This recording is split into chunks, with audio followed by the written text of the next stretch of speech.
Bueno, buenas tardes o buenas noches ya a esta altura para todos, para todas, para todes.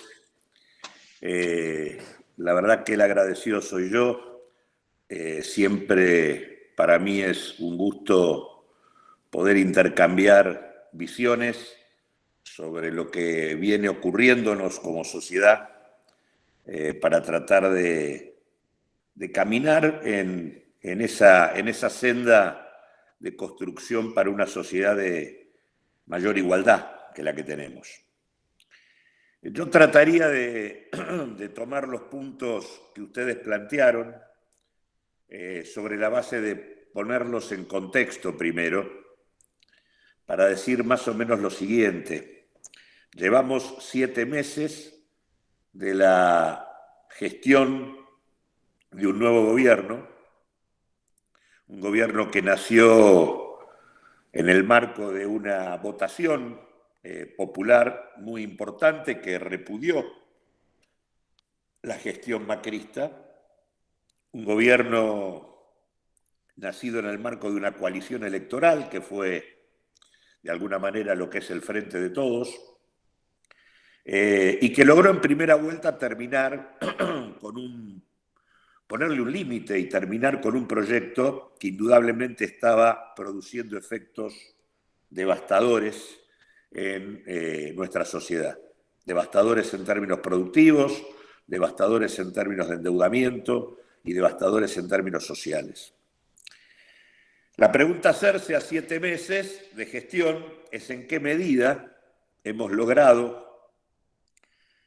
todos aquellos que hemos participado de esa coalición electoral, y de hecho Unidad Popular integró ese frente, de hecho fuimos planteando la necesidad de un frente muy amplio prácticamente 2 años antes de que se constituya, en qué medida las fuerzas políticas y las organizaciones populares que de alguna manera se han referenciado en ese espacio, hemos logrado articularnos con la gestión gubernamental para dirimir los conflictos de la sociedad en función de mayores cuotas de igualdad. Y digo esto porque me parece que estamos ingresando en una etapa muy compleja en donde el gobierno ha puesto en juego, a partir de las definiciones tomadas el viernes pasado, cuando se decidió flexibilizar el aislamiento social, preventivo y obligatorio, lo que fue inicialmente la cuarentena y luego este centenar de días de confinamiento que hemos venido viviendo, y que se decidió hacerlo, y cuando digo pone en juego su carta de mayor legitimidad, me refiero al hecho de que si ha tenido un éxito el gobierno ha sido el manejo de la cuestión sanitaria, ha decidido flexibilizar esto en el marco de la mayor circulación comunitaria del virus, cuando hace más frío, es decir, cuando estamos en los días más fríos del año, en un contexto donde el porcentaje de camas ocupadas de terapia intensiva está en niveles por lo menos complejos y donde tenemos la mayor cantidad de casos. Es decir, no estamos saliendo del aislamiento preventivo social y obligatorio por razones de orden sanitaria, sino por razones de orden político, porque de alguna manera el consenso social en torno a esa situación se ha ido evaporando. ¿Por qué digo esto? Porque la decisión más importante, más sabia que tomó este gobierno y que de alguna manera ha impregnado estos meses, tiene que ver con haber defendido, con independencia de los intereses sectoriales, la salud de los argentinos. Poniendo en marcha eso que se denominó una suerte de cuarentena temprana, cuarentena que en realidad tenía efectivamente el objetivo de posponer de alguna manera la propagación del virus, pero por otro lado también tenía el objetivo de mejorar rápidamente, recomponer un sistema sanitario que estaba devastado luego de años de desinversión y también de los últimos 4 años donde la situación se había deteriorado al extremo incluso de haber perdido hasta el propio Ministerio de Salud. Esta decisión de un aislamiento preventivo que se tomó de manera temprana, en realidad produjo efectos positivos, porque de hecho objetivamente los indicadores, por ejemplo, de muertos por millón de habitantes, muestran a la Argentina en una situación bastante razonable respecto al resto del mundo. Obviamente siempre se trata de indicadores dramáticos porque uno habla de muertes, pero lo cierto es que en el marco de la pandemia es conveniente tenerlos en cuenta. Argentina se posiciona como uno de los países de menor cantidad de muertos por millón de habitantes a nivel mundial y en particular dentro de nuestra región. Ahora, esta decisión de poner en marcha el aislamiento preventivo social y obligatorio, esta decisión de colocar la emergencia sanitaria como el tema central, implicó algunas cosas. Cuando uno pone en cuarentena a una parte importante de la población, y esto ha sido lo que se hizo, lo que se interrumpe es el funcionamiento y el ciclo de los negocios. Y consecuentemente, obviamente esto no ocurre solamente aquí, ha ocurrido a nivel mundial. Y en alguna medida esto ha puesto en cuestión y en conflicto las decisiones de política sanitaria en los distintos países con la estructura de poder económico. Eso ha pasado a nivel mundial, pero también ha pasado en la Argentina. De hecho, en aquellos países donde tenemos posiciones más extremas en defensa del poder económico, casualmente lo que se hizo fue tratar de impedir la puesta en marcha de mecanismos de cuarentena. Esto es lo que hizo Bolsonaro, esto es lo que hizo Trump, y en todos los casos, esto es lo que se hizo también en Inglaterra, y en todos los casos el resultado de este tipo de políticas se mide en términos de una masividad, en términos de muertes, muy significativa. Acá en la Argentina, la decisión tomada por el gobierno implicó la puesta en marcha de un conjunto de conflictos con la estructura del poder económico que quizás tuvieron como punto de partida relevante la decisión del grupo empresario Techin, que yo diría que a pocos días de haber comenzado la cuarentena obligatoria, despidió a 1.450 trabajadores en la provincia de Neuquén. Es decir, puso en marcha a partir de allí una confrontación, incluso antes que se plegaran de manera manifiesta actores políticos vinculados a la coalición electoral macrista anterior, y que fueron acompañados por las preguntas insistentes que a través de los medios hegemónicos se hacían una y otra vez respecto a cuándo iba a terminar la cuarentena, porque en realidad la cuarentena era la responsable del deterioro en la vida económica del país.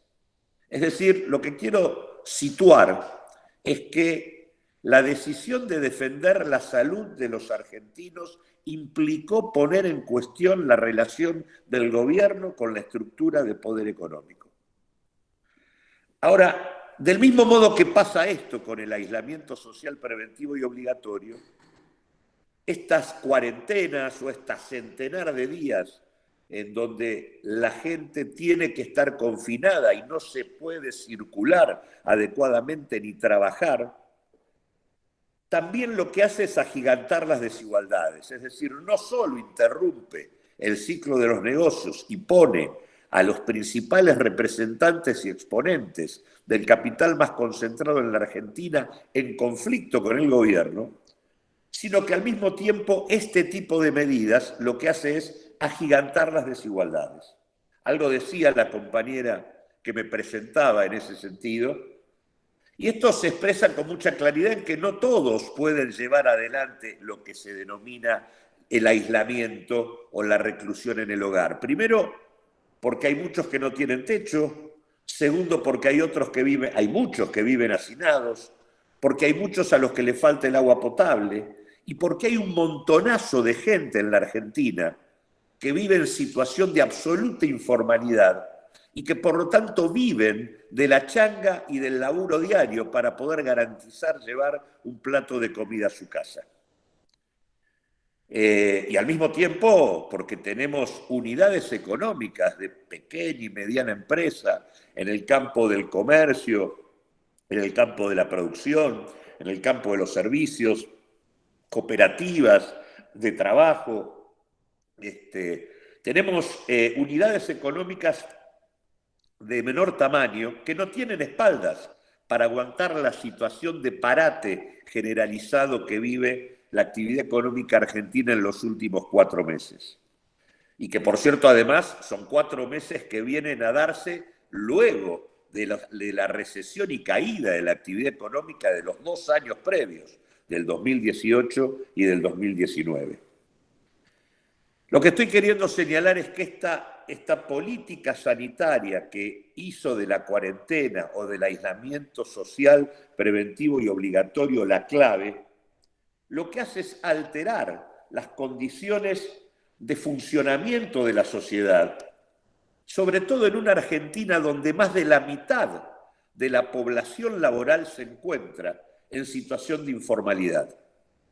Cuando digo más de la mitad es porque estoy sumando el total de desocupados, más el total de trabajadores en negro, más los que viven del servicio doméstico, más lo que son los cuentapropistas informales, los monotributistas sociales, los pequeños contribuyentes, todo ese universo de informalidad y de sobrevivientes de una Argentina desigual, eso es más de la mitad de la población laboral de nuestro país. Por lo tanto, digo, en este marco, el sistema ve alterada su propia dinámica de funcionamiento, se produce un shock negativo que desploma los ingresos y que paraliza la producción y que coloca a la economía en una espiral depresiva, es decir, cayendo. El que debe garantizar que esto de alguna manera no ocurra, porque esto además que estoy mencionando para la Argentina ha pasado a nivel mundial, el único que puede ponerle un límite a esta situación es el Estado.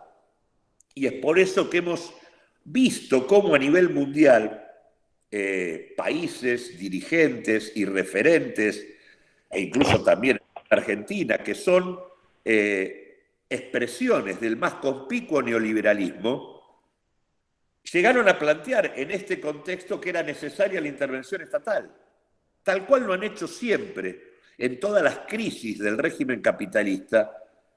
Los propios capitalistas demandan la intervención del Estado para ponerle un piso a la caída y para tratar de lograr lo que siempre buscan, que es socializar las pérdidas.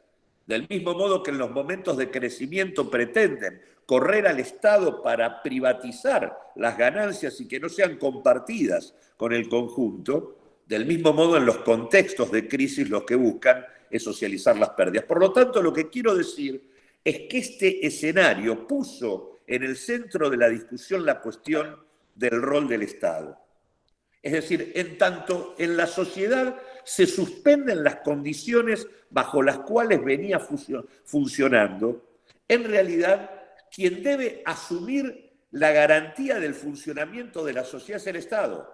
Es el Estado el que tiene la responsabilidad frente al desplome de los ingresos de la sociedad, garantizar que estos ingresos se sostengan en un nivel que permita la reproducción de las condiciones de vida. Y es el Estado el que debe garantizar que las unidades económicas de menor tamaño, que están en condiciones de deteriorarse y de morir en un contexto de esta naturaleza, se puedan sostener. En tanto y en cuanto nosotros podamos salir con la gente en mejor situación de la condición que plantea la pandemia y en tanto y en cuanto no se destruya capital productivo, mejores son las condiciones bajo las cuales vamos a estar en condiciones de avanzar en el momento en donde esto comience de alguna manera a aflojar. Y para hacer esto se necesitaban 3 cuestiones. Se necesitaba contener la situación de ingresos de la población en condiciones de absoluta informalidad, se necesitaba sostener a las unidades de menor tamaño, cooperativas, pequeños y medianos productores de los distintos sectores y actividades.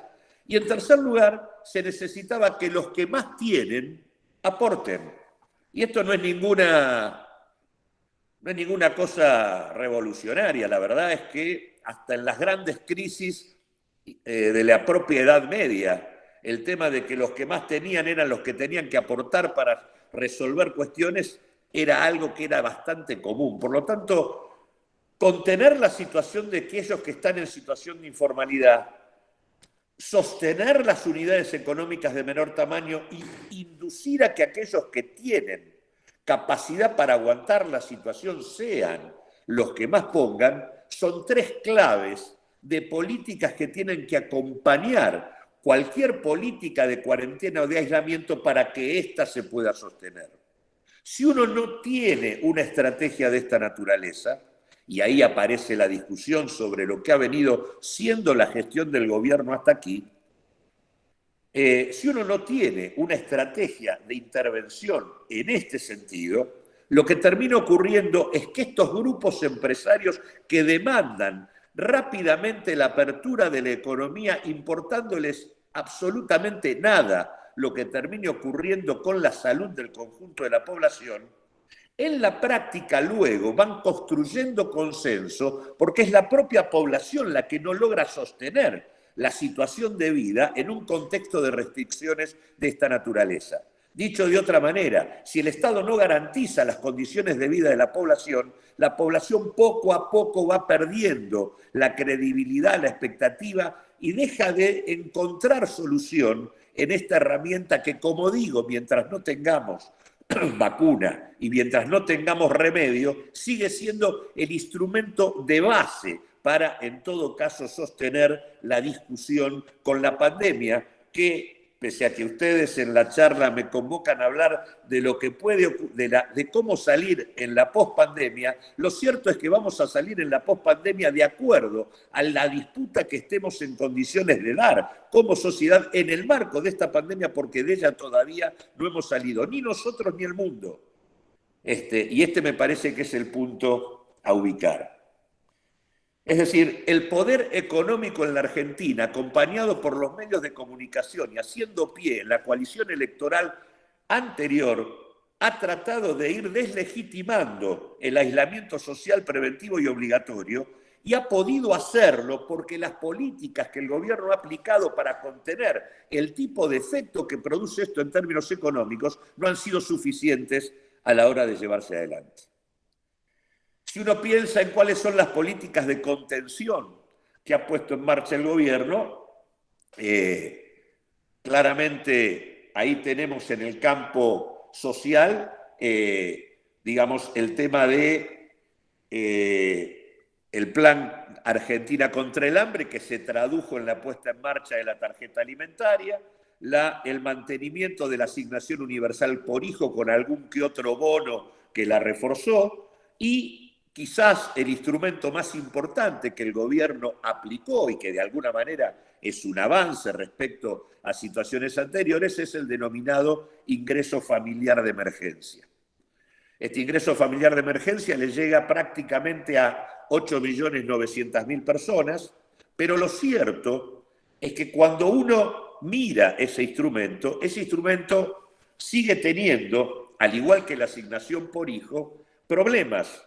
¿Cuál es el problema que está atravesando a la política social de la Argentina?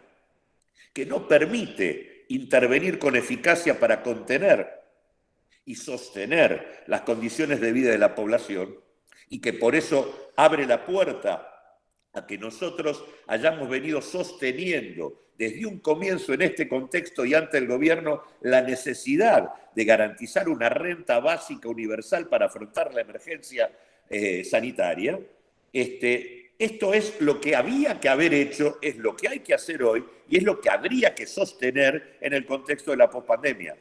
¿Por qué? Porque el prejuicio con el que se siguen sosteniendo las políticas sociales es políticas de carácter focalizado, la tarjeta alimentaria la reciben solamente algunos, y políticas que tienen limitaciones que hacen que la cobertura no alcance a todos aquellos que tiene que llegar. Cuando uno toma, por ejemplo, la asignación universal por hijo, en realidad hoy hay 4 millones de pibes que no son alcanzados por esta asignación. 2 millones porque tienen que ver con, hay determinadas condicionalidades que los dejan afuera. Por ejemplo, si en realidad no se presenta el certificado los certificados de vacunación o de escolaridad, hay 520.000 chicos que dejan de tener la asignación por hijo casualmente por esto, lo cual en el contexto actual es un verdadero despropósito, y sin embargo eso sigue vigente. Hay 2 millones de chicos que por distintas incompatibilidades no perciben la asignación por hijo. Y hay otros 2 millones que en tanto están cubiertos por las asignaciones familiares de estados provinciales y municipales, muchos de ellos con valores inferiores a el que se paga en la asignación universal en términos nacionales, tampoco lo perciben. Por lo tanto, 4 millones están afuera por el diseño que tiene el instrumento. ¿Qué característica tiene? No es universal. El gobierno le teme, no termina de resolver el tema de poner en marcha una política de alcance universal para poder cubrir con un piso de ingresos al conjunto de la población. El segundo caso es el caso del ingreso familiar de emergencia. Ese ingreso que está puesto para llegar a aquellos trabajadores que salían a buscar la diaria, en lugar de ir hacia los trabajadores, pone como unidad al hogar. Entonces, si el trabajador ese tiene un padre que está jubilado, como el padre es parte de su grupo familiar y tiene una jubilación, en realidad ese ingreso familiar de emergencia no lo percibe. Si una pareja se separó y el padre tiene trabajo y la mujer está separada y vive con los hijos, el padre, como tiene un ingreso, la mujer en realidad no lo recibe. Entonces, en lugar de ir a sostener el ingreso de quien trabaja, se pone como unidad del hogar cuando no es la unidad a la que debe llegar el ingreso de emergencia. Por lo tanto, lo que terminó pasando es que cuando uno mira lo que dicen los indicadores laborales, hay aproximadamente 2 millones de personas que deberían recibir el ingreso familiar de emergencia y no lo perciben. Pero si incluso tomo en cuenta los más de 12 millones que se anotaron para percibirlo porque lo necesitan, en realidad son más de 3 millones los que han terminado quedando afuera por las distintas condiciones que efectivamente tiene esa política social aplicada por el gobierno. Lo que estoy queriendo decir es que la falta de universalidad en la asignación por hijo y la falta de universalidad en la tarjeta alimentaria y la falta de universalidad en el ingreso familiar de emergencia da como resultado que la política no cubre a todos los que debe cubrir. Hay un segundo problema, que es que la magnitud del ingreso que se transfiere, 10.000 pesos, es realmente baja. Es más, si yo supusiera por un momento, cosa que no necesariamente ocurre, que una familia percibe la asignación por hijo, el ingreso familiar de emergencia y que al mismo tiempo percibe la tarjeta alimentaria, en total esa familia estaría recibiendo 22.000 pesos, que hoy no es ni el 50% de la canasta de pobreza que existe en nuestro país. Por lo tanto, no solo hay un problema de cobertura, hay un problema de insuficiencia en los ingresos que se transfieren. Es poco lo que se está transfiriendo. Y el tercer grave problema es el problema de la gestión, es decir, termina llegando tarde. En realidad, recién ahora se ha terminado de pagar el ingreso familiar de emergencia, que son 10.000 pesos correspondiente a mayo. Estamos en julio. Deberíamos haber terminado de pagar el ingreso correspondiente a junio y todavía prácticamente no se ha comenzado a pagar. Es decir, el ingreso familiar de emergencia de 10.000 pesos por mes prácticamente se ha transformado en bimestral.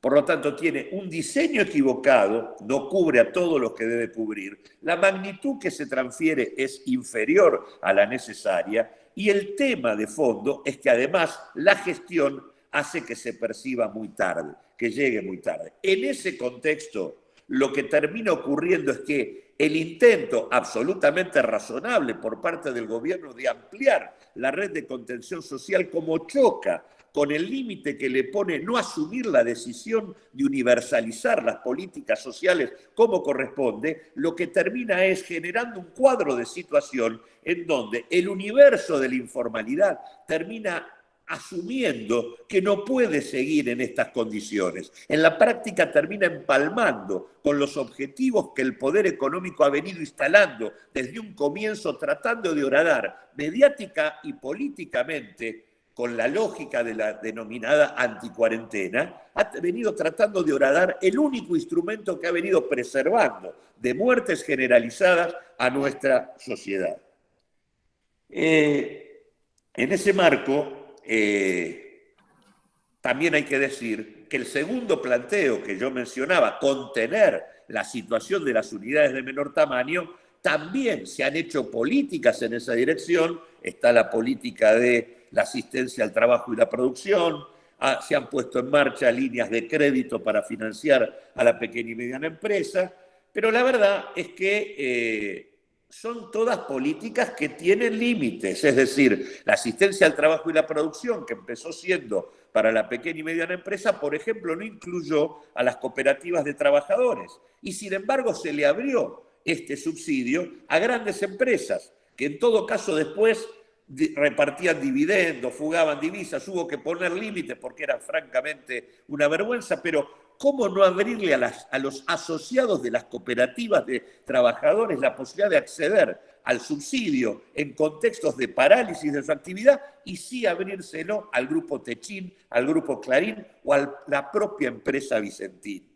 Es decir, esto se ha manejado mal. Los propios créditos que la banca tiene que entregar a las pequeñas y medianas empresas, en alguna medida, en algunos casos, son créditos que no tiene sentido entregarlos porque la verdad que financiarle los salarios a una empresa que no está funcionando, la verdad que no es resolverle el problema, es cargarle la cuenta de una deuda mayor. Lo que hay que darle a una empresa que no está funcionando y tiene que sostener los salarios es el subsidio como para sostener en determinado nivel el valor salarial que ya estaba pagando.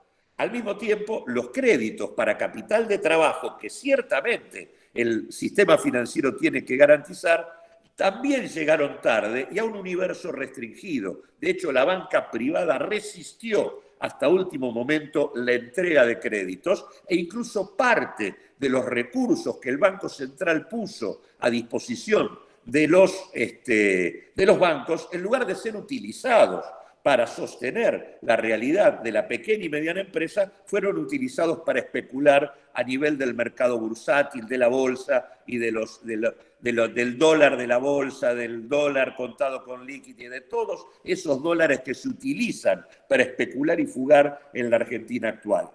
Todos estos problemas tienen que ver con una limitación ideológica, que el gobierno no usa la capacidad de creación de moneda que el Estado tiene para poner todo lo que debe poner, porque sigue cultivando el latiguillo histórico del neoliberalismo de que la emisión tiene que ver con la inflación. Y en realidad eso no es cierto. La emisión en el contexto de la Argentina actual no produce inflación. Lo que produce inflación es la especulación sobre el tipo de cambio. Lo que produce inflación es el aumento sistemático de precios en los mercados oligopólicos por parte de quienes controlan esos mercados. Esto es lo que efectivamente termina produciendo inflación. Es decir, la falta de regulación en el mercado cambiario, la falta de regulación en el sistema de precios y la falta de regulación en el sistema financiero son los responsables de la inflación y no la emisión. Para poder hacer esto, estas dos cosas que, como digo, contener la situación de informalidad y asistir a las unidades económicas de menor tamaño, se trataron de instrumentar cuestiones que fueron insuficientes. Ahora, el tercer punto, que era garantizar que los que más tienen pongan, es donde de alguna manera tenemos la mora mayor, la demora mayor por parte del gobierno. La verdad es que la suspensión de los pagos de deuda pública no ocurrió. El propio Macri había suspendido los pagos antes de irse, Argentina estaba en default por parte de Macri, y el gobierno decidió tomar una política de amistad con los mercados, planteada por parte del ministro Guzmán como una política de buena fe en el marco de la negociación, y en ese marco, desde que asumió el gobierno de Alberto Fernández, empezó a pagar. Hemos pagado en el marco de esta Argentina que se derrumba 4.000 millones de dólares. Esta es la realidad. Y en ese marco, a pesar del gesto de buena fe, los acreedores no hacen otra cosa que apretar a la Argentina, y desde la primera propuesta que la Argentina hizo para cerrar el tema de la deuda, vamos ya con la quinta propuesta y siguen diciendo que no están de acuerdo. Por lo tanto, en materia de la deuda no hicimos lo que teníamos que hacer. En materia de relación con las petroleras, Techin expulsó 1.400 trabajadores y en la práctica luego esos trabajadores quedaron despedidos, a pesar de que el propio presidente calificó de miserable la actitud de Techin en aquel momento cuando despidió 1.450 trabajadores en Neuquén. Pero al mismo tiempo se terminó homologando por parte del Ministerio de Trabajo y por parte de la UOCRA el tema de los despidos. Y no solo esto, sino que además las petroleras recibieron un barril denominado criollo a $45, es decir, con subsidio, respecto a los $30 que tiene el barril hoy a nivel internacional. Se permitió, como dije antes, la demora permanente en los créditos por parte del sistema financiero, no se ha avanzado en sancionar la especulación cambiaria. El planteo absolutamente legítimo del impuesto sobre las grandes fortunas sigue esperando la posibilidad de ser tratado en el Congreso. Los precios de los alimentos en realidad hacen punta respecto al resto de los precios, debilitando la capacidad de consumo de la población y deteriorando, por lo tanto, los malos ingresos que ya teníamos. Todo esto que había que hacerlo en el marco de declarar de interés público y de utilidad pública aquellas actividades y áreas que son esenciales para manejar la situación. Es decir, acá en un contexto donde las reglas de funcionamiento del sistema están alteradas por la vigencia de la cuarentena, lo que se requería es de un Estado que interviniera, estableciendo y organizando las reglas de alguna manera. En alguna medida, la discusión sobre los dólares de los que dispone la Argentina, la discusión sobre el sistema financiero, la discusión sobre los precios de los alimentos y de los medicamentos, ocupaban papeles esenciales que deberíamos regular y que en todo caso hasta el momento no ha sido hecho. Es en este marco donde nosotros hemos planteado en un comienzo, cuando comenzó esta cuarentena allá por marzo, seguimos sosteniendo hoy, porque en tanto el área metropolitana, que representa el 48% del producto, el 35% de la población y el 55% de la población laboral, no pueda salir de esta situación, no hay cómo resolver el problema del parate de la actividad económica. El área metropolitana tiene una significación demasiado relevante en términos económicos en el país. Y por eso los ejes que planteamos nosotros son: hay que transformar rápidamente el conjunto de políticas hoy existentes, concretamente el ingreso familiar de emergencia y la asignación universal por hijo, en la puesta en marcha de una renta básica para afrontar la emergencia sanitaria que debe sostenerse luego al momento de la salida. ¿Cómo se construye esa renta básica para afrontar la emergencia? Para nosotros con dos instrumentos. Uno ya existe, que es la asignación por hijo. Lo que sí creemos es que hay que universalizarla a los 4 millones de pibes que hoy no le están percibiendo, y lo que hay que hacer es incrementarla en 1.000 pesos a 4.000. Hoy está en 3.100. Y por otro lado, lo que estamos planteando es la necesidad de poner en marcha un salario universal para toda aquella población entre 18 y 65 años que en realidad no perciba un salario formal, ya sea por vía del sector público o por vía del sector privado. Esto permitiría que cualquier familia, si una pareja no tiene trabajo formal, ambos recibirían 17.000 pesos, es decir, ese salario universal debería ser equivalente al salario mínimo vital y móvil de 17.000 pesos, ambos recibirían en total 34.000, más los 8.000 procedentes de la asignación por hijo, eso permitiría 42.000 pesos de piso para todo hogar y consecuentemente permitiría que la canasta básica de pobreza estuviera cubierta para todos los hogares de la Argentina. Por lo tanto, estamos planteando la necesidad de transformar el sistema hoy vigente de políticas sociales en dos instrumentos: asignación por hijo y salario universal para todos aquellos en situación de informalidad que no perciben un salario formal. En segundo lugar, siempre viene cuando uno discute este tema la pregunta por el financiamiento. Y la pregunta por el financiamiento implica decir que hacer esto que estoy planteando equivale a invertir apenas el 3% del Producto Bruto de nuestro país. No se trata de una magnitud brutal, una magnitud que no se puede alcanzar, y se puede alcanzar. Para alcanzarla hay que garantizar que aquellos que tienen capacidad económica pongan. Por ende, la discusión del salario universal está articulada con la necesidad del impuesto a las grandes fortunas como una contribución inmediata ahora, pero está articulada con la necesidad de un rediseño del sistema impositivo de la Argentina en orden a alcanzar mayores niveles de justicia en términos tributarios para un país en donde el problema de fondo no pasa por la presión impositiva, sino por el modo en que esa presión se distribuye y termina cayendo dominantemente sobre el conjunto de los consumidores y de los sectores medios, en lugar de que efectivamente quienes más tienen más pongan. Argentina, en este sentido, invierte el sistema impositivo de los países desarrollados. En los países desarrollados, los impuestos al consumo no representan más del 30% de la recaudación. En nuestro país representan el 70% de la recaudación. En los países más desarrollados, los impuestos sobre las rentas, las altas rentas y los patrimonios representan prácticamente el 50, el 60% de la recaudación. Acá en la Argentina no llegamos siquiera al 30% con estos impuestos.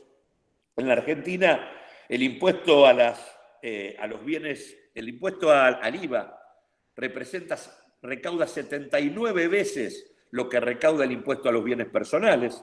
Si tomamos el impuesto a las ganancias, recaudamos menos en términos relativos que lo que se recauda en países no solo desarrollados, sino en Brasil o en Chile. La necesidad de modificar el régimen tributario de la Argentina es absolutamente indispensable. Y cuando uno mira la información disponible a nivel mundial, esa información nos marca de que en la Argentina hay 114.000 personas que tienen un patrimonio neto superior al $1.000.000. Estas 114.000, dentro de estas 114.000 hay 1.000 que tienen un patrimonio neto superior a los $30 millones y hay 10 que tienen fortunas superiores a los $1.000 millones. En realidad, cuando uno mira la Administración Federal de Impuestos de la Argentina, en realidad, en esa administración no tenemos registrado a estas 114.000 personas. Tenemos registrado que solo hay 32.000 personas que tienen más de $1.000.000. ¿Por qué? Porque en realidad los ricos, que en realidad son la contrapartida en términos de personas de los grandes capitales que operan en nuestro país, llevan adelante mecanismos de ocultamiento de sus patrimonios y sus rentas sobre la base del proceso conocido de fuga de capitales. Fuga de capitales que ha sido extrema durante los últimos años. De los $100.000 millones de nueva deuda pública tomada en la etapa de la gestión Macri, se fugaron $86.000 millones, pero que son y constituyen un mecanismo clave para que buena parte de esa riqueza se encuentre en el exterior. Argentina tiene que avanzar en mecanismos de registro de la riqueza que tienen aquellos que viven acá y que tienen riqueza importante y buena parte de ella la colocan afuera. Pero el impuesto a las grandes fortunas, que en realidad en el diseño que está planteando el Congreso de la Nación solamente reconoce a 11.000 personas que tienen que tributar, todavía está pendiente de aplicación. Pero digo, si nosotros, por ejemplo, tomáramos el informe que produjo el Banco Central hace poco y donde establece que de los 86.000 millones de dólares que se fugaron, el 1% de las personas jurídicas, bancos, empresas y fondos de inversión fugó 42.000 millones. Y el 1% de las personas, 66.000 personas, fugaron 16.000 millones. Lo que está queriendo decir es que el grueso de la fuga está concentrada en un universo muy reducido de gente.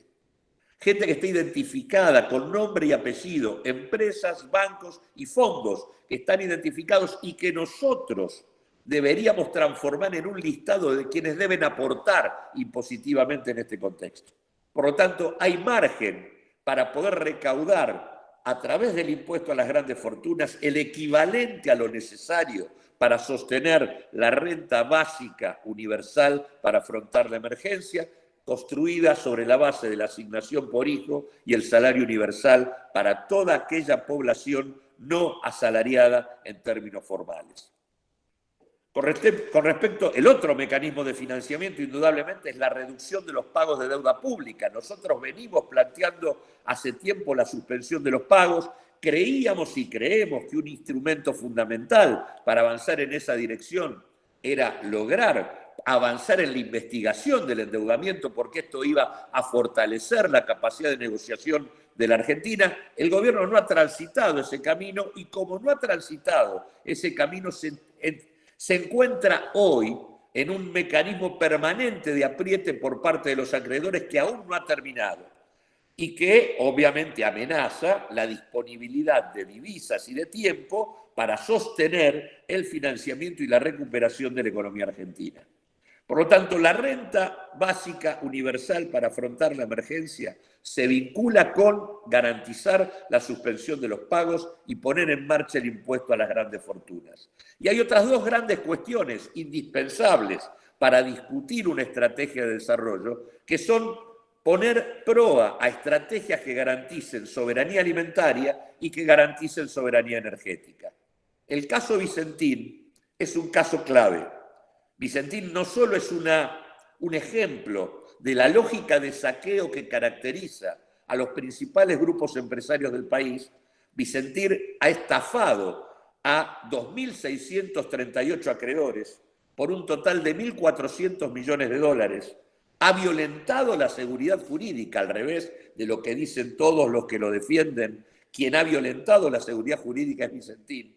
Dentro de los que han sido defraudados hay 1.895 productores, hay más de 7.000 trabajadores directos y 28.000 trabajadores indirectos, y está buena parte de la banca pública de nuestro país, que tiene enterrados más de 500 millones de dólares en la quiebra de este grupo empresario que operó un proceso de vaciamiento llevándose su propio grupo empresario al Uruguay, desde donde controla buena parte de las principales empresas de su conglomerado empresarial, y utilizó al Vicentín Argentina como el mecanismo para endeudarse mientras armaba su conglomerado con sede en la República Oriental del Uruguay. Es decir, acá hay un proceso de estafa generalizado a la banca pública, a los trabajadores y a los productores, en el marco de una empresa que, por otra parte, es una de las 10 principales exportadoras de las manufacturas de origen agropecuario de la Argentina. Es de las 10 primeras, es la número 6, y si nosotros pudiéramos transformar esa empresa a través de tomar control sobre la misma en una empresa testigo en el comercio exterior de granos, estaríamos en concreto avanzando en términos de tener mayor capacidad para fiscalizar el ingreso de dólares, poder blanquear un comercio de granos absolutamente oscuro y tener una empresa que fije precios de referencia para los pequeños y medianos productores de manera tal que estos no sean afectados y esquilmados permanentemente por las principales cerealeras. Por otra parte, nosotros estaríamos en condiciones de modificar el plan de negocios de Vicentín, transformándolo de lo que es hoy una empresa exclusivamente exportadora en una empresa que también pudiera intervenir en la cadena alimentaria. El tema del precio de los alimentos para un país que tiene disponibilidad masiva de alimentos y sin embargo tiene hambre, esa solución a ese tema, la solución a los precios de los alimentos. En este semestre los precios subieron el 13% y los alimentos están arriba del 18% en solo 6 meses. En realidad, manejar este tema implica una intervención de regulación pública que requiere de un actor dentro del mercado. Vicentín es una oportunidad para la regulación en orientar a tener en la Argentina alimentos saludables a precio razonable. Y por otro lado, la soberanía energética, que es otro tema, que es el tema de garantizar el costo energético que permita el desarrollo productivo de la Argentina. Y ahí hoy, la verdad que tenemos a mano la realidad de un YPF que sus acciones, del mismo modo que ha pasado con el conjunto de las petroleras al caer los precios del petróleo a nivel internacional, sus acciones están hoy regaladas y nos permitirían tomar control completo sobre la empresa para que deje de ser una sociedad comercial y pase a ser una herramienta de política energética para replantear el sistema energético en la Argentina.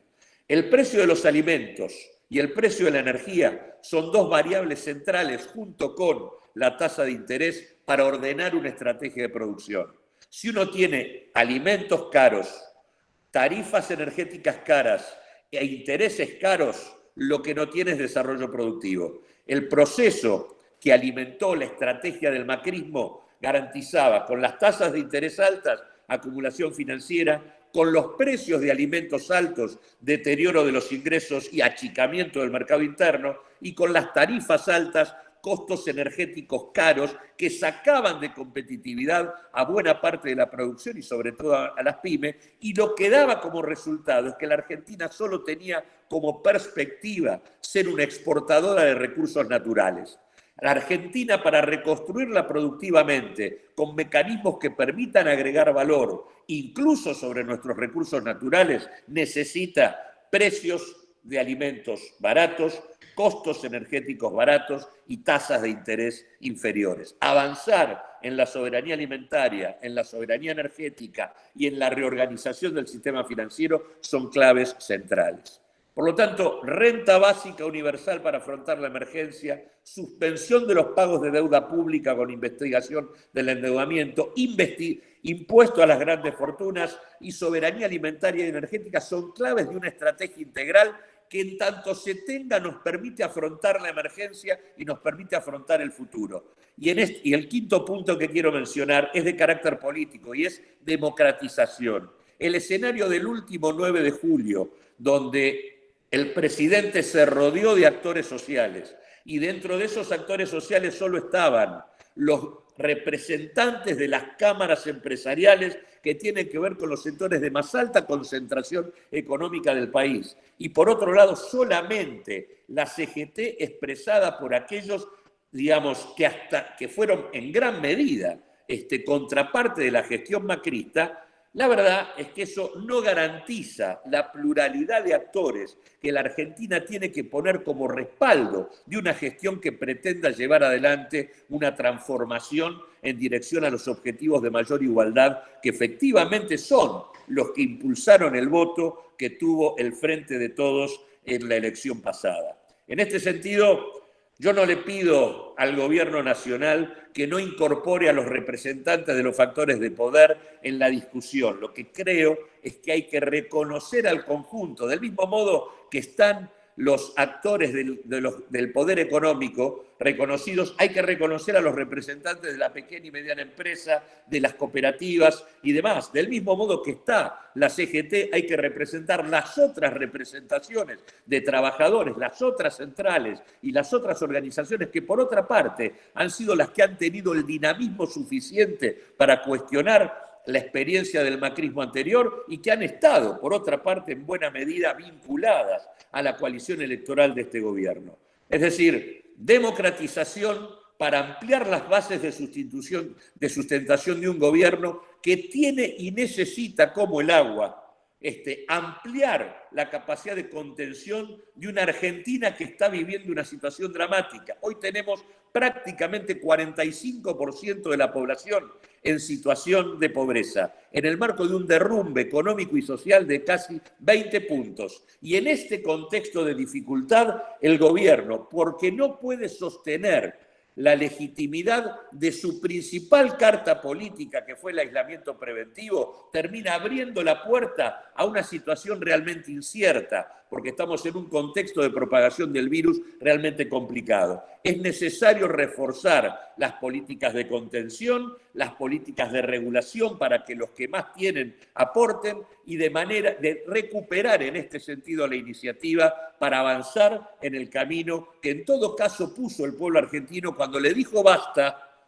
a la gestión anterior, y en donde la diferencia sustancial que se votó es que en la gestión anterior el Estado tenía que correrse de la gestión de la economía y de la sociedad. Y lo que se votó es que el Estado tiene que tener un lugar, del mismo modo que en realidad la pandemia hoy a nivel del mundo nos está diciendo cosas que son muy importantes, porque nos han hablado mucho durante estos últimos tiempos de que la tecnología implicaba el fin del trabajo, y la verdad que lo que ha quedado claro es que cuando el mundo está en cuarentena y cuando los trabajadores no se pueden mover, la economía se cae a pedazos. Y eso es lo que efectivamente está ocurriendo. Por lo tanto, la revalorización del papel del trabajo es un resultado concreto de este momento de pandemia que estamos viviendo. La cuestión ambiental está puesta otra vez sobre la mesa, porque que virus vinculados a los animales salten y muten y tengan el impacto que tienen en humanos está absolutamente ligado a las características del sistema agroalimentario que estamos teniendo a nivel mundial, plagado de agrotóxicos y de mecanismos de, digamos, de cría de animales en condiciones absolutamente inaceptables. En tercer lugar, está puesto sobre la mesa el papel del Estado. En el contexto de la situación vigente, la demanda por más Estado está puesta sobre la mesa. La necesidad de la salud pública aparece de manera indisoluble y, por lo tanto, la importancia de los servicios públicos, tanto de educación, de salud, de vivienda, frente al hacinamiento vivido. Esos son ejes principales para la recuperación de la Argentina. No solo hay que recomponer ingresos, hay que poner en el eje de la recuperación los consumos colectivos, la salud pública, la educación pública, la vivienda social, son claves de una Argentina distinta. Y del mismo modo, el mundo que tenemos es un mundo que no permite abrigar esperanzas ni expectativas en términos de que tengamos una salida exportadora como algunos creían. Argentina está llamada hoy a darle importancia a su mercado interno, a la monumental capacidad ociosa disponible que tiene hoy, y para poder alimentar esto se necesita poder adquisitivo. Por eso es que también la renta básica universal para afrontar la emergencia hay que sostenerla para que el poder adquisitivo sea mayor, para que la capacidad productiva se ocupe y para que la capacidad ociosa se dinamice. Es decir, el mejor estímulo para poner en marcha la actividad económica en un contexto de esta naturaleza que privilegie una orientación mercado internista es casualmente mejorar el poder adquisitivo del conjunto de la población. La pandemia ha puesto en cuestión al mundo y también ha puesto en cuestión la Argentina. Está en debate qué tipo de Estado tenemos que tener y eso es lo que estamos disputando hoy para tener mejores condiciones para afrontar el mañana. Acá hay una gestión que está mostrando límites en términos políticos y en términos ideológicos. Y nosotros, como actores sociales y políticos, también estamos mostrando límites porque nos cuesta tener una voz común que enuncie todas estas cuestiones para que en el marco del debate absolutamente imprescindible que esta sociedad tiene, podamos garantizar que el rumbo sea el de garantizar avanzar en condiciones de mayor igualdad. Por lo tanto, yo termino diciendo, para nosotros los 5 grandes puntos son renta básica universal para afrontar la emergencia, suspensión de los pagos de deuda pública, impuesto a las grandes fortunas y en ese marco avanzar en términos de la soberanía energética, la clave ahí es YPF, la soberanía alimentaria, la clave ahí es Vicentín, Y en ese marco hay que articular una base de sustentación social mucho más amplia para dotar a la gestión actual de la fuerza suficiente como para avanzar en esta dirección. Muchísimas gracias. Muchas gracias, Claudio. Envidiable la claridad con la que expones. Creo que has marcado y sintetizado recién al final un poco la agenda que venís planteando y que se viene planteando desde UP, de ACTA, del movimiento 1 de Mayo, del manifiesto que se hizo en conjunto con otras organizaciones. Me parece que es súper claro. Para ir profundizando, vamos a leer algunas preguntas por bloque para que vos puedas ir respondiendo. Antes de ir por esas preguntas, plantear justamente, resaltar y valorar esto, ¿no? Que el planteamiento que se está haciendo son propuestas, ¿no? Propuestas que tienen que ver con un plan estratégico, no solo para sostener el aislamiento, que es la medida sanitaria que nos está cuidando en este momento, sino también para planificar la salida y el post-pandemia, que es un poco el tema de la charla de hoy. Unas preguntas que surgieron mientras vos exponías, Claudio, en relación a la deuda externa. Planteaban Diego Russo de Buenos Aires si existen o no elementos probatorios para discutir la legitimidad de la deuda, algo de lo cual has hablado y te has explayado también en el libro que has planteado. Pero bueno, plantea ahí la duda cuál sería la posibilidad de discutir y si es posible en este contexto dar esa discusión sobre la deuda. Por otra parte, otra de las preguntas es si se puede o no, si se tiene que pagar la deuda externa odiosa o si se la debe investigar en la misma línea. Y por otra parte, una de las preguntas que hace Silvia Busoli es cuáles serían las consecuencias de la suspensión de pagos de deuda. Si podemos responder en ese bloque de la deuda externa y después pasamos a otras preguntas que hubo en relación a Vicentín y en relación al impuesto a las grandes fortunas. Nosotros, como fuerza política, planteábamos desde el comienzo de la gestión la necesidad de que la negociación de la deuda se encarara sobre la base de dos ejes: suspensión de los pagos e investigación de la deuda pública. La suspensión de los pagos era algo que ya venía dado.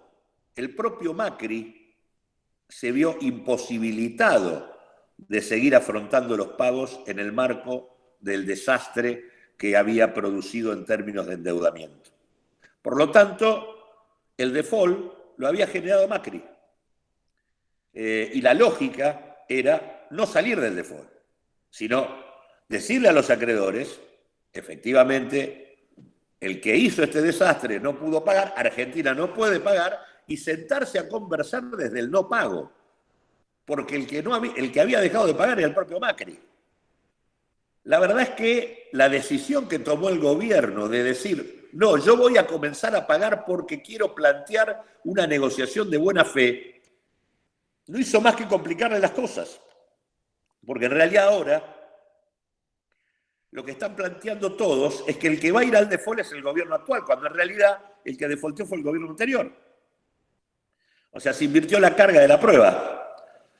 La verdad es que estaban todas las condiciones para suspender los pagos y después incluso la pandemia a nivel mundial y por lo tanto la puesta en crisis de deudas en varios estados soberanos, y no solo de deuda de los estados, sino de deuda de las empresas que tampoco las pueden pagar en las condiciones de depresión de la economía mundial. En ese contexto, Argentina tenía toda la legitimidad, en el marco de la emergencia sanitaria también, para suspender pagos. Por lo tanto, para nosotros fue un error no hacerlo. Ya los pagos estaban suspendidos, había que haber mantenido esa decisión, y la pandemia también daba, por la situación generada a nivel mundial, condiciones para hacerlo. ¿Por qué no es un problema? ¿Por qué el default es un problema sobre todo de los acreedores? Porque el default lo que significa, lo que hace, es que la Argentina no puede acceder al sistema financiero internacional. Y la verdad es que Argentina no accede al sistema financiero internacional. Desde el 2018, desde el comienzo del 2018, en que Argentina fue puesta en default por Macri, por el volumen de endeudamiento que había logrado, no tenemos más acceso al sistema financiero internacional. Por lo tanto, el costo del default, Argentina ya lo tiene. Y además Argentina ya demostró en la etapa de salida de la convertibilidad, donde también estuvo en default desde el 2002 al 2006, que Argentina puede salir, que tiene capacidad económica para salir con recursos propios.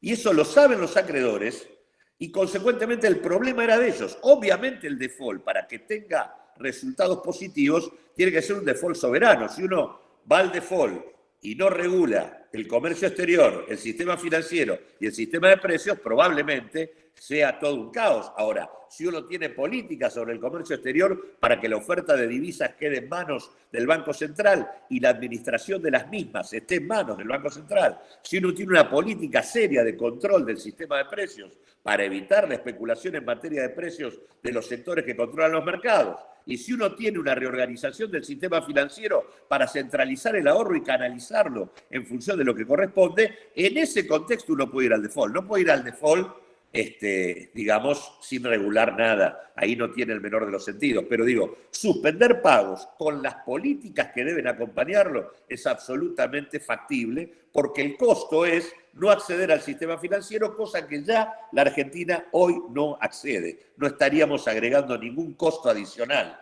Es más, Argentina tiene que modificar el modo de vincularse con el sistema financiero porque cada vez que se vincula, como lo hizo en la década, como lo hizo en la etapa de la dictadura, como lo hizo en la década de los 90 y como lo hizo en los 4 años de Macri, lo único que se genera es un fenómeno de sobreendeudamiento con acumulación financiera que ciertamente no hace más que agravar el cuadro de situación del país y no resolverlo. Por lo tanto, lo que nosotros planteamos es suspensión, se puede hacer, ya lo había suspendido Macri y la verdad que dejamos pasar una oportunidad inmejorable.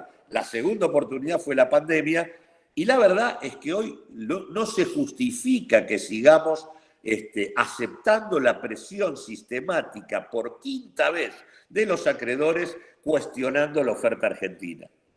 Y yendo al punto de si se puede investigar, claro que se puede investigar. La verdad que lo que no se entiende es por qué no se investiga, sobre todo cuando lo planteó el presidente de la Nación al comienzo de las sesiones ordinarias del Congreso de este año, porque lo planteó la propia vicepresidenta Cristina Kirchner en Cuba en la presentación de su libro, que había que investigar el endeudamiento, porque efectivamente siempre tenemos procesos de esta naturaleza que además se dan con los mismos personajes y nunca se investiga nada.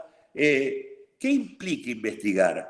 Para saber qué pasó. Implica saber quiénes son los bancos que actuaron colocando la deuda argentina.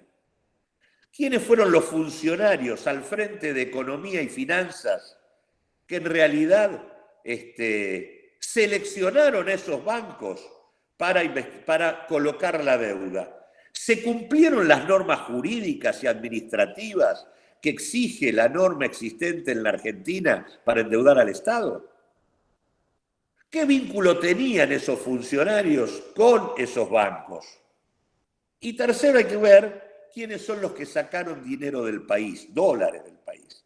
Si uno tiene la lista de los bancos que intervinieron, de los funcionarios que intervinieron, sus vínculos con los bancos y quiénes sacaron guita del país, la verdad es que las superposiciones entre unos y otros son múltiples. Entonces uno va a encontrar el papel estelar que tuvo el Morgan, el Boston y otros organismos y bancos o instituciones financieras y cómo estos a su vez estaban dentro, los funcionarios que en realidad estaban al frente del Estado tenían que ver con estos bancos y al mismo tiempo quiénes son los que sacaron dólares del país y va a encontrar a los mismos. Y entonces eso va a permitir establecer responsabilidades penales y administrativas y al mismo tiempo va a definir quiénes son los que tienen que pagar. Amén de que además seguramente vas a tener parte del endeudamiento que no cumplió con las normas. Ejemplo, un bono muy conocido por todos, el bono a 100 años, es un bono que nunca discutió el Parlamento Nacional, que es la única institución que puede autorizar la emisión de deuda pública. El bono a 100 años el Parlamento no lo discutió nunca, y por lo tanto ese bono, que fue emitido por el señor Caputo cuando estaba al frente del Banco Central, y lo emitió de manera tal de que el fondo de inversión del cual él era socio obtuviera ganancias patrimoniales, bueno, todo eso es investigación pura que hay que hacer y nos permitiría, primero, seguramente dar de baja parte de la deuda. Otra deuda que hay que dar de baja es la mitad de la deuda correspondiente al Club de París, porque en realidad el 50% del endeudamiento se tomó en etapa de la dictadura, y hay una tesis a nivel mundial que es la tesis de la deuda odiosa, que se aplica estrictamente para el caso de deudas tomadas en etapas dictatoriales y que hay jurisprudencia internacional. Argentina podría esgrimir esto y no lo ha hecho. Si nosotros podríamos dar de baja parte de la deuda, la segunda ventaja de la investigación es que muchos funcionarios que tienen el estilo de estar de un lado y del otro del mostrador quedarían inhibidos de por vida para volver a ser funcionarios públicos. Terminaríamos con esta suerte de impunidad permanente y sistemática, donde hay funcionarios que pueden estar de un lado y del otro negociando en función de su propio beneficio y no del beneficio del conjunto de la sociedad. Y en tercer lugar, lo que también nos permitiría es identificar quiénes son los actores económicos que, estando con presencia en nuestro país, han hecho de la deuda un buen negocio. Aquellos que han hecho de la deuda un buen negocio son los que tienen que aportar para pagarla. Porque mientras para el conjunto de la sociedad es un problema, para los que han hecho buen negocio y han transformado la acumulación financiera en su mecanismo de expansión, ellos deben afrontar el pago de la deuda. Por lo tanto, por distintas vías de investigación, disminuye la presión de la deuda sobre el conjunto de la sociedad, traza una línea para terminar con la impunidad de los funcionarios que están a un lado y al otro del mostrador, y al mismo tiempo permite dar de baja parte del endeudamiento que no ha cumplido con las normas administrativas y jurídicas que tenía que cumplir. Entre ellas, el propio acuerdo con el fondo no cumplió ni con los procedimientos administrativos, ni con la Constitución Nacional, e incluso violó hasta el propio estatuto del Fondo Monetario, que nos prestó violando sistemáticamente la regla que tiene su estatuto, diciendo que esa regla dice que no le puede prestar a ningún país en situación de fuga de capitales. Argentina podría denunciar al Fondo Monetario Internacional ante las Naciones Unidas para señalar que el organismo que depende de ellas no hizo la tarea que debió haber hecho cuando Macri fue a pedirle fondos. En realidad, esto puede mostrar con absoluta claridad el respaldo electoral del crédito del fondo al gobierno anterior, y consecuentemente nos permite también bajar la presión que ese organismo puede ejercer sobre nosotros. Porque el otro grave problema que tenemos es que, aún terminada la negociación con los acreedores privados, que es lo que está haciendo hasta ahora el ministro Guzmán, sigue pendiente la negociación con el fondo. Y la negociación con el fondo es la negociación con el acreedor más importante que la Argentina tiene en los próximos años. Y nosotros, del 2021 al 2023, tenemos que garantizar no pagar un solo dólar en materia de deuda, porque todos los dólares y todos los recursos públicos que necesitamos, en realidad los tenemos que invertir en la recuperación de la economía y de la sociedad argentina. Eso es absolutamente imprescindible, y hay que hacerlo sin que el fondo nos diga que nos va a posponer los vencimientos, condicionándonos la política fiscal y la política monetaria. Y digo esto porque una de las cosas graves que ha ocurrido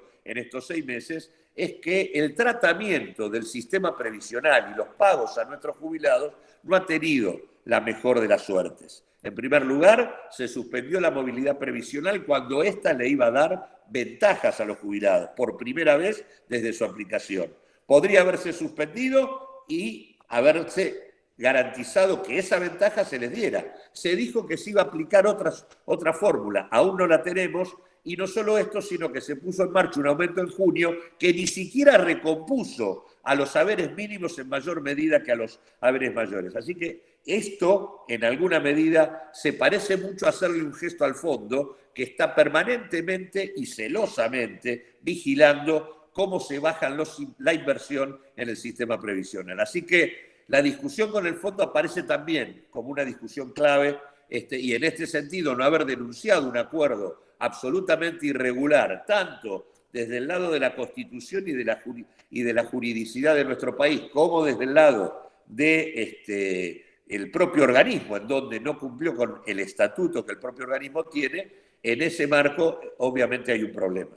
Pero digo, Argentina tiene todo el terreno abierto para investigar. Presidente y vicepresidenta dijeron que esto era necesario. Argentina tiene que hacerlo para aumentar su capacidad de negociación política con los acreedores. No hacerlo nos deja embretados en la situación en la que estamos hoy, esperando que los acreedores nos digan que sí a una oferta que se va flexibilizando todos los días y en donde cada vez que la flexibilizamos estamos en peores condiciones nosotros, no los acreedores. Bárbaro, Claudio, muy, muy claro. Me parece destacable que justamente investigar la deuda no solo es necesario, sino que es posible, como bien remarcás, y que es un camino para mejorar nuestra situación.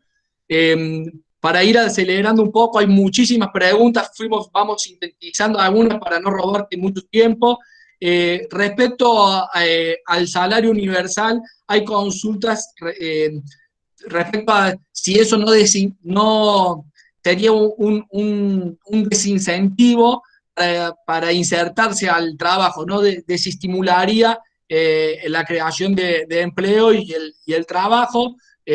Hay reflexiones respecto a eso, como también la asignación universal o el salario universal pondría un piso. Estaría bueno que puedas profundizar un poco en eso. Y muchas preguntas respecto a la capacidad, la posibilidad que tenemos como sociedad argentina, como campo popular, de ir logrando algunos de estos cambios, que me parece que tiene que ver un poco con lo que planteamos al final, de la democratización y la posibilidad de construcción de poder popular.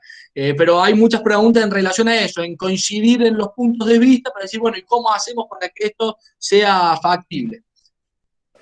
Primero, la pregunta sobre si desestimaría el trabajo es una pregunta similar a la que se hacía cuando se puso en marcha la asignación por hijo y donde se dijo que en función de eso los embarazos iban a crecer de manera brutal porque de ese modo la gente iba a tener más hijos para tener más plata. Todas las estadísticas muestran que esto no ocurrió. Digo esto para que lo tengamos en cuenta. Pero lo que sí hay que entender es que, primero, ¿cuál es la situación de la economía argentina hoy? Supongamos que terminó la pandemia, cosa que no ocurrió, y por lo tanto, al no terminar la pandemia, es clave para poder mantener a la población contenida, garantizar ese salario. No debería merecer discusión alguna. En un contexto donde no se puede trabajar, sostener el salario para toda la población en situación de informalidad debería ser una decisión a tomar ya. Pero supongamos por un momento que la pandemia terminó y podemos avanzar. ¿Cuál es la situación? Alguien diría, para avanzar hay que incentivar la inversión. Bueno, eso es un error, porque la inversión en la Argentina ya está hecha. Nosotros tenemos capacidad productiva disponible porque está ociosa y paralizada. Hay inversión realizada. Lo que hay que hacer primero es que se utilice la inversión que ya está hecha. ¿Cómo se hace esto? Se necesita consumo, demanda. Y para que haya demanda, tiene que haber ingresos. Por lo tanto, el primer factor para que se ponga en marcha la rueda de la producción es que haya poder adquisitivo en manos de la población.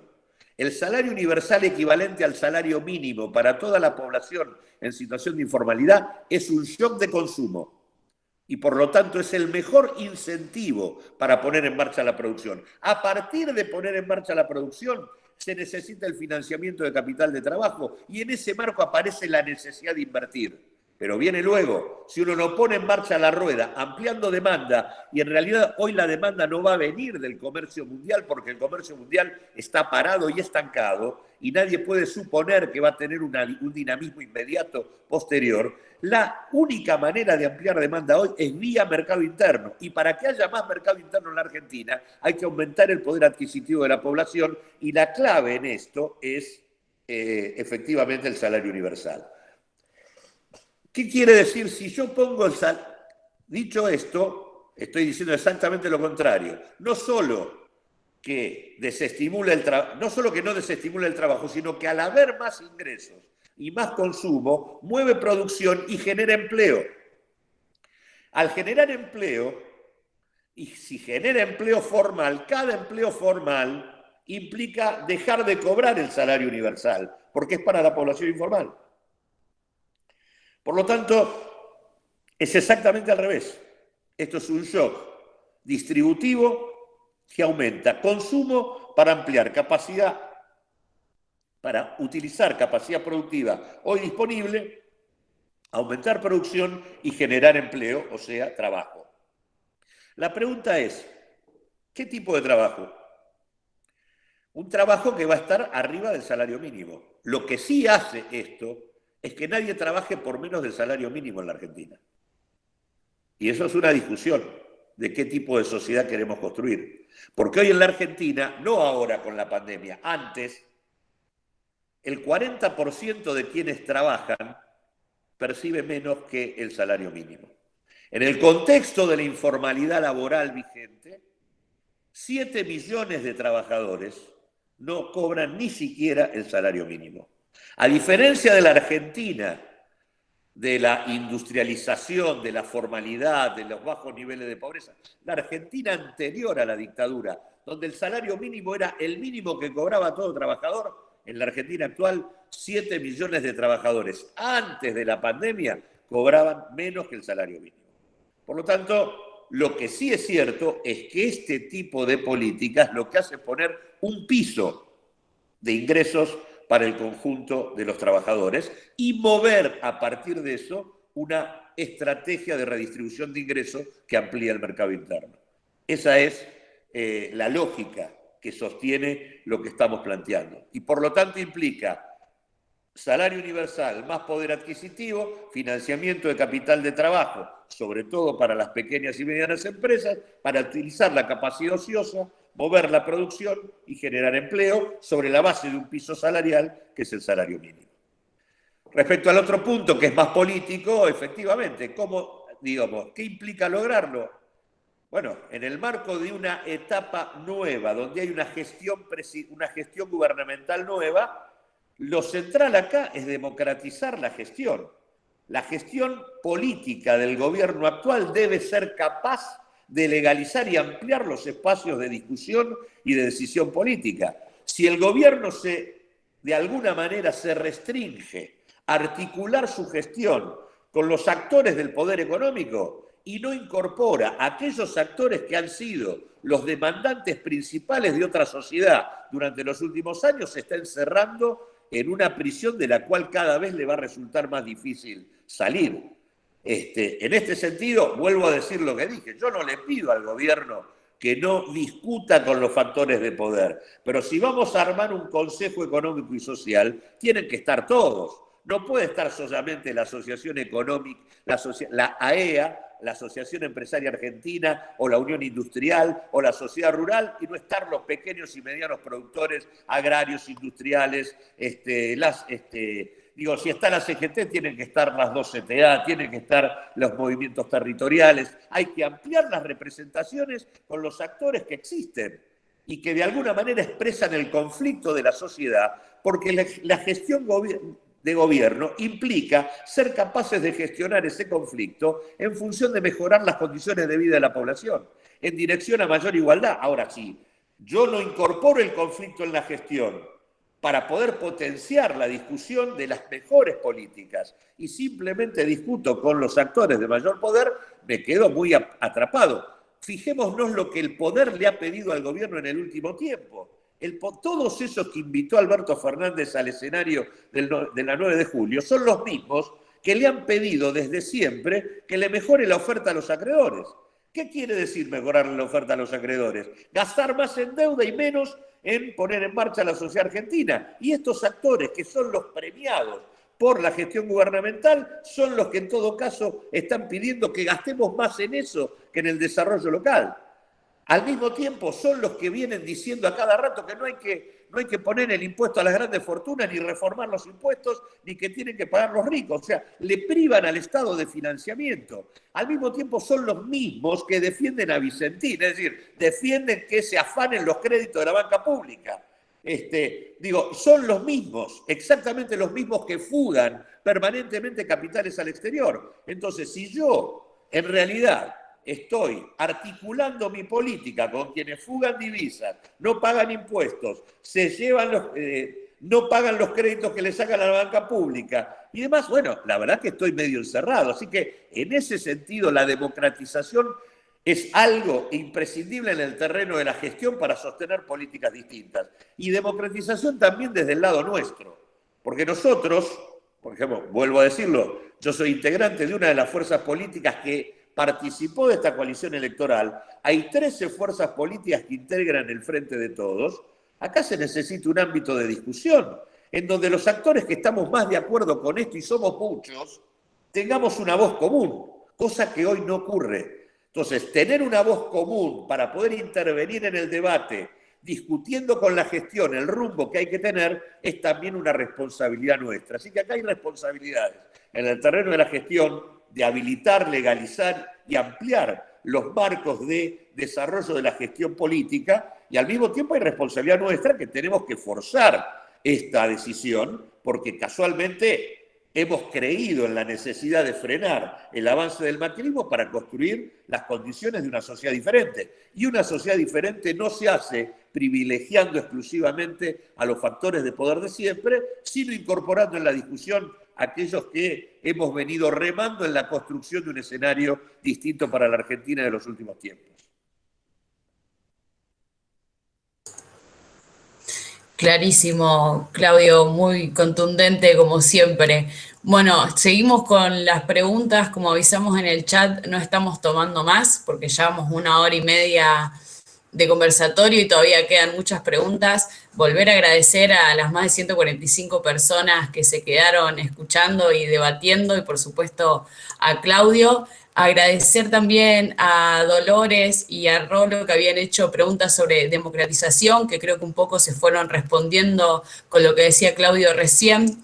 En este sentido, recién, Claudio, nombrabas la responsabilidad que tenemos como espacios populares de unirnos y trabajar también para que el Estado, para presionar. Es en ese sentido que creo que quedan muchas dudas sobre Vicentín, sobre todo Nancy Gutiérrez, Malvina Lauref y Carlos Echepareborda preguntaban si hay una oportunidad real de expropiar Vicentín. ¿Cómo hacer para que el Estado genere esta intervención, si se dan las condiciones? Y preguntan también de Vicentín si el proyecto se trataría por cámaras o cómo sería la intervención. La situación, primero lo que hay que decir es que cuando yo levanté el planteo de Vicentín, lo hice en febrero de este año. Ni bien ingresé al Banco Nación y me encontré con que Vicentín era el principal deudor privado del banco y que se encontraba en cesación de pago debiéndole 300 millones de dólares. Me puse a investigar qué era lo que había pasado. Me di cuenta del conjunto de irregularidades que se habían cometido en el marco de la propia gestión del Banco Nación, y que implica a las autoridades pasadas, encabezadas por González Fraga, y al mismo tiempo me puse a ver qué era lo que había hecho el grupo empresario para llevarse la guita del país. Cuando pude poner estos elementos sobre la mesa, a partir de ahí se comenzó a generar el consenso que hizo posible lo que terminó ocurriendo con la propuesta del propio presidente de la Nación el 8 de junio planteando la necesidad de expropiar Vicentín.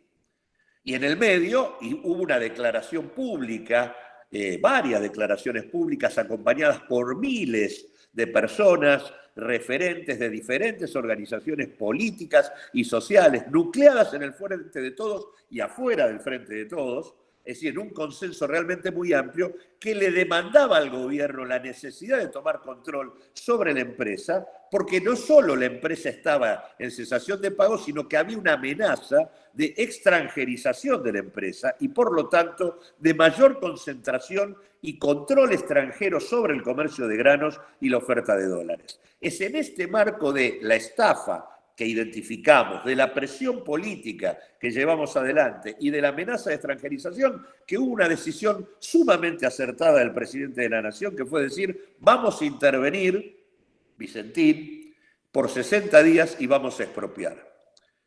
Probablemente la manera en que se lo hizo, no se lo hizo generando el consenso necesario, es decir, acá debió haberse explicitado mucho más, utilizando las herramientas de comunicación que tiene el propio gobierno, para poner en claro que en realidad el que está violando la seguridad jurídica es Vicentín, que está afectando la propiedad privada es Vicentín, porque en realidad los pequeños y medianos productores, 1.895 productores que quedaron esquilmados, son propietarios privados de sus medios de producción. Los bancos que le prestaron a Vicentín prestaron plata de ahorristas que son ahorros privados y que están enterrados en la quiebra de Vicentín. Digo, Vicentín es el que violó y afectó violó la seguridad jurídica y afectó la propiedad privada. Por lo tanto, desmontar las falacias de un discurso infame que sistemáticamente lo único que hace es defender su estructura de privilegios y que no quiere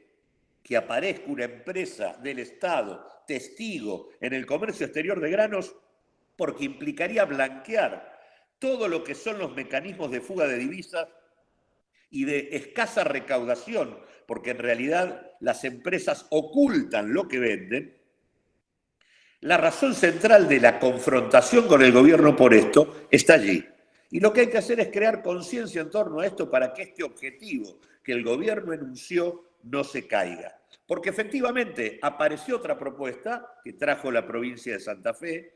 Esa propuesta es, bueno, no expropiemos, intervengamos y resolvamos en el marco del concurso. ¿Esto qué quiere decir? Juntar acreedores para que se consolide una mayoría y que le dé vida a otra empresa.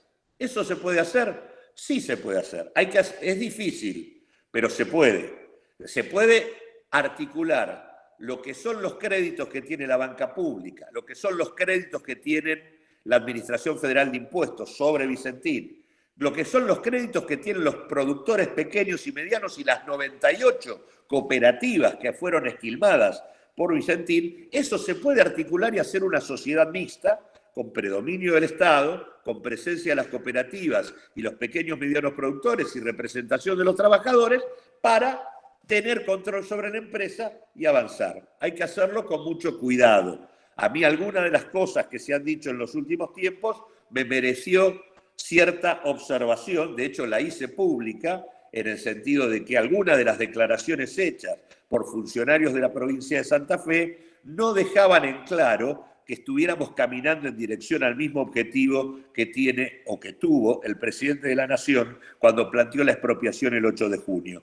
A partir de estas definiciones públicas, tuve la oportunidad de conversar con el presidente de la Nación, que me ratificó la decisión de que en el marco de la intervención el objetivo es terminar con Vicentín y armar una nueva sociedad que sea testigo en el comercio exterior.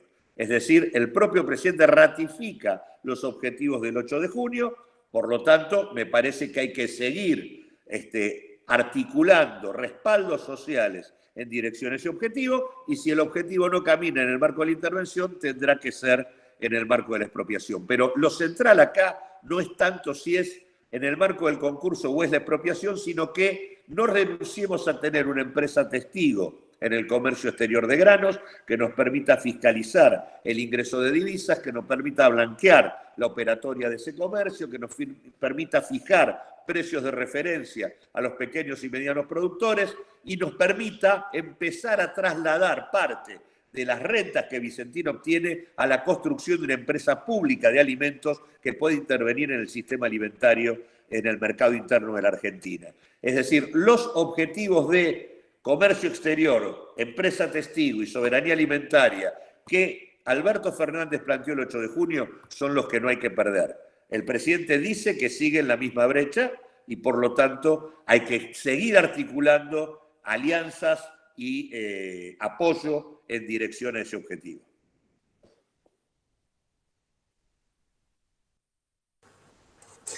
Ahora pasando un poco al impuesto a las grandes ganancias, tenemos varias preguntas, fuimos recortando, entendemos que varias también las fue respondiendo Claudio mientras respondía a las anteriores.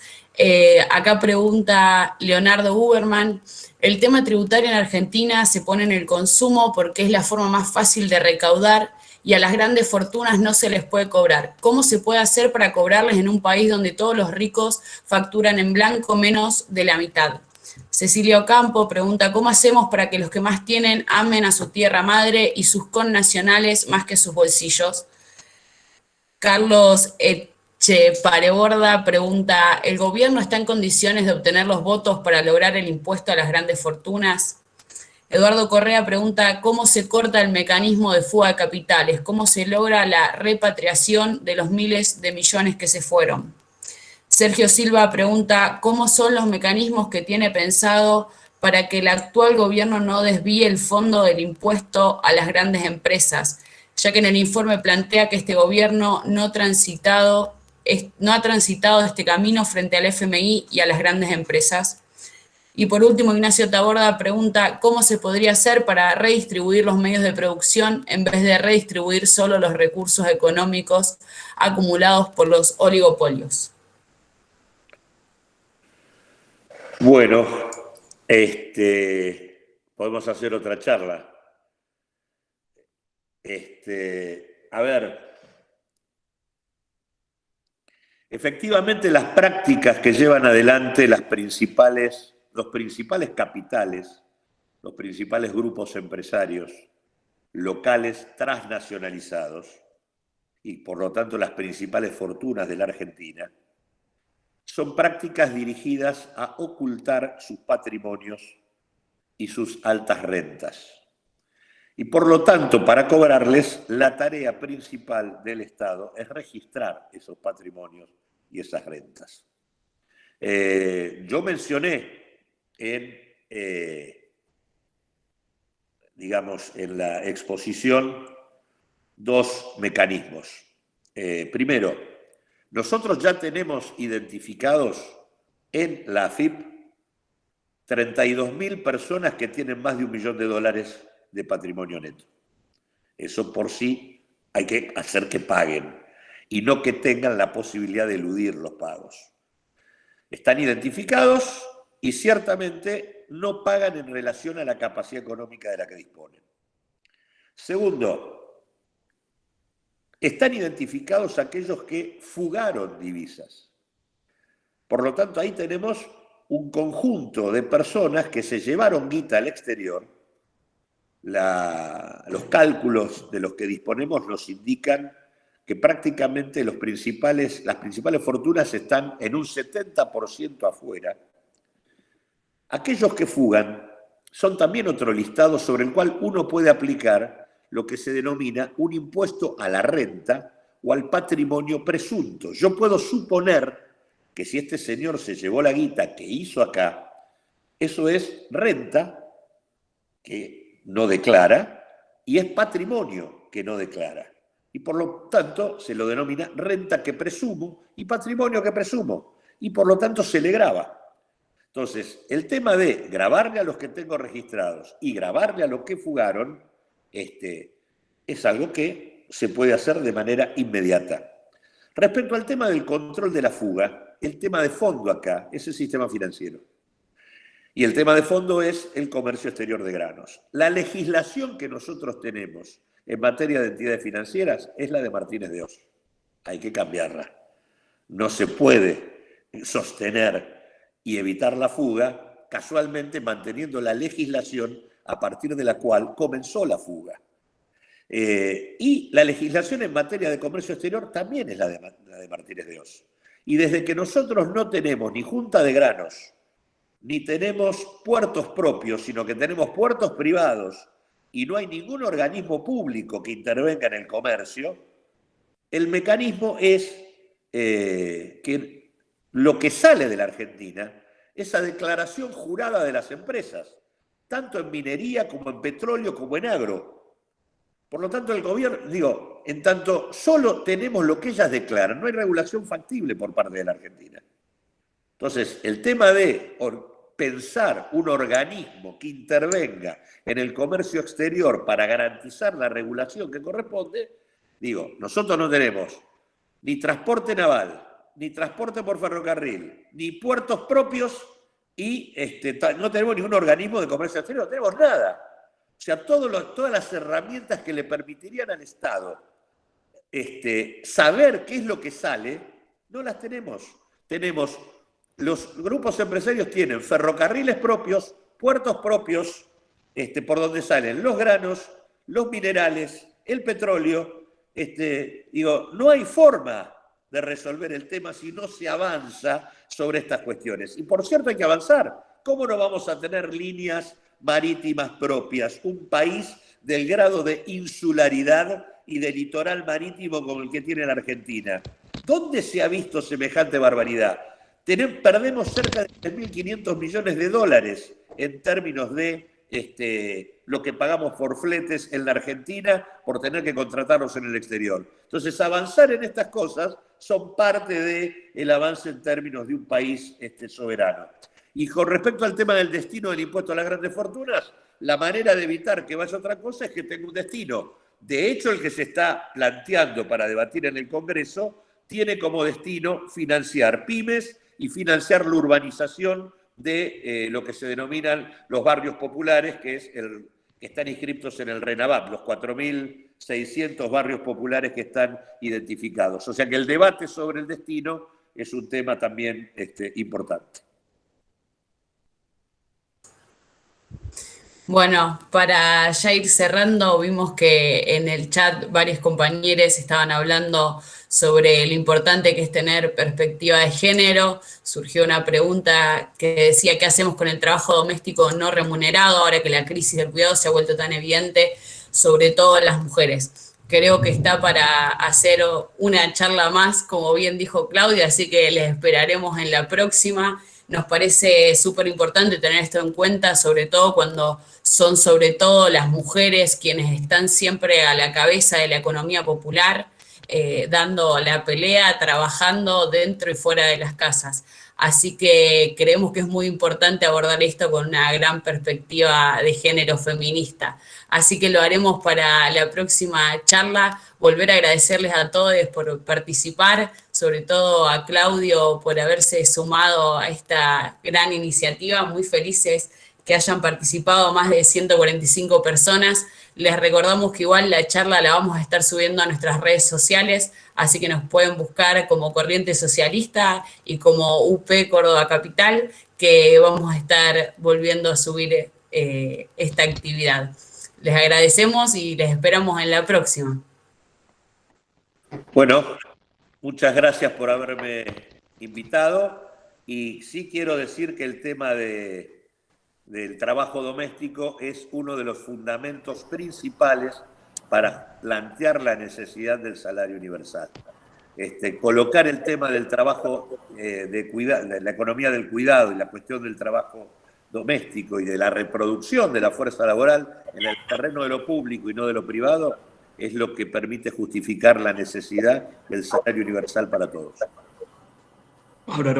Bueno, Claudio, muchísimas gracias. Gracias a todos y todas por participar. Esperamos poder seguir encontrándonos. Y bueno, disculpa si se hizo un poco largo. Es el afán de poder intercambiar y conocer puntos de vista. Y realmente son propuestas que entusiasman y esperemos que podamos construir el poder popular. Estamos en esa tarea para hacer posible todas estas propuestas. Así que bueno, tenemos tarea por hacer como fuerzas vivas de la sociedad cordobesa y argentina, así que construir consensos necesarios para seguir instalando esta agenda y poder lograr los cambios que nuestro país necesita. Muchísimas gracias, Claudio, por tu tiempo y seguimos en contacto. Gracias a ustedes. Gracias, Claudio.